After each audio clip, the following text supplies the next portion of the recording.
You ever see an old lady with a limp and think, she probably bakes cookies and feeds cats? Right, yeah, well, the cops in Evergreen Hills thought the same thing, until they pinned her down on her front lawn, face grinding against the dirt, while her roses watched. What they didn't know was that Estelle Graves wasn't just some sweet granny. She was the government's best-kept secret, the Phantom of Kabul, the woman who trained elite operatives before half of them could shave. That morning started like any other. Estelle, 78 and precise as ever, stretched to the rhythm of joints that had seen too much, made her toast, watered her roses, smiled at the mailman like she wasn't cataloging the pattern of his footsteps and noting the scent of his cologne. It was cover every breath she took in that quiet. White suburb was calibrated. She'd buried her past beneath rose bushes and crossword puzzles. But when Officers Brandt and Doyle stopped her, for the third time that month, this time slamming her to the pavement over suspicious groceries, the switch flipped. She didn't scream. She didn't beg. She let the eggs fall. Let the cuffs bite. Let them think they'd won. Because that was phase one. See? Estelle had contingency plans mapped like war zones. Her house, rigged. Every photo frame, pressure triggers. That little bench in her hallway? Yeah, it held a switch that lit up her security protocols like Times Square. But here's the twist.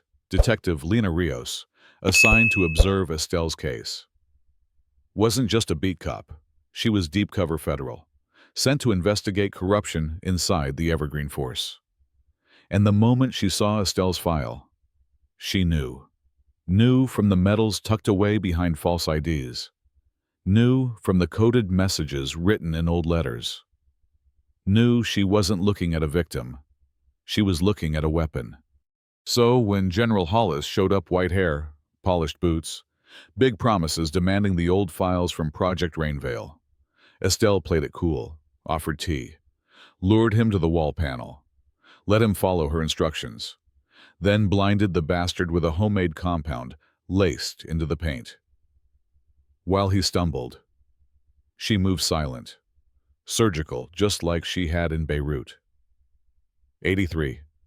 But the real movie moment. That was when the street filled with retirees, all her neighbors ex-agents, disavowed analysts, even a silent gardener who once dismantled bombs in Mogadishu lined up outside her house, arms crossed, human shields, living proof that she wasn't alone. And when the news vans rolled in, let's just say, the narrative changed real fast. Estelle didn't disappear after that. Nope, she testified. She built programs. She trained kids to read the system like blueprints. And when they offered her a quiet retirement in the mountains, she just laughed and said, "You really think I'd leave my post? Now, you tell me."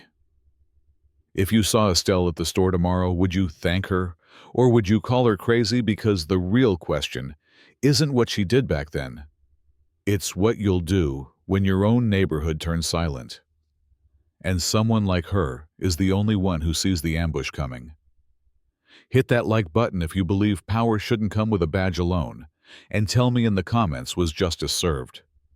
Or did the real reckoning just begin?